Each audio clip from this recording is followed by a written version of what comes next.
Статистикалық мәліметтерге жүгінсек, еліміздегі 10 ер адамның 4-еуі белгісіз екен. Медицина тілінде бұл дертті простатит, импотенция деп жатады. Мамандар бұл ауруға себеп көп дейді. Таңнан қара кешке дейін отырып жұмыс істеу, стресс, басқа да жайттар әсер етеді. Бұрыннан келе жатқан бұл дерттің алдын алып, белгісіздіктен сақтану үшін қазақтар төс жеген екен. Ендігісін Нұрбек Бекбау айтып берсін.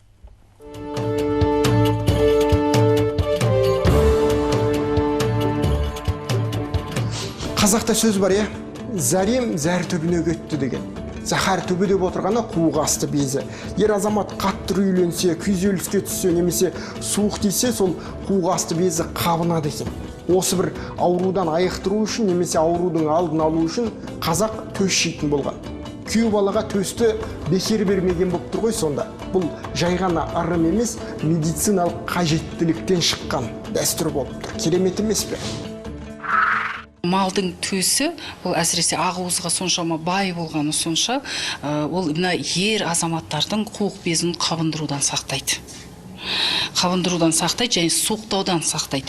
Ер азаматтарымыз көбінесе жұмыстың бәрін, түздегі жұмыстардың бәрін атқарып келгеннен кейін стресске, уайымға, отбасын қалай асыраймын, я болмаса тағы да бизнесте, қай жерде, қай салада жүрмесін, стрессте болған кезде осы ағуызға бай төсті жеседі, төстің еттерін жеседі, одан салмақ қосып кетеміз деп қорықпау керек. Ол жаңағы стрессін кәдімгідей жазады ер азаматтың. Қазіргі медициналық көзбен қарағанда біздің ата-бабаларымыз не нәрсеге, қандай нәрсеге ем ет, соның барлығын біліп, демек әрқайсысына өзінің сыбағасын дұрыс бере білген. Бұл айтылғандар ертеге ұқсап кетті ме? Негізі шындық, ақиқат. Күллі ғалым осыны мойындап болды. Ертегі дегеннен шығады. Ер төстік аңызы естіңіз деме? Ерназарбайдың 8 бірдей ұлы бораннан ыққан жылқымен бірге адасып кетеді емес пе? Сөйтіп бай дәулеттікісі бір-ақ түнде таскедейге айналады.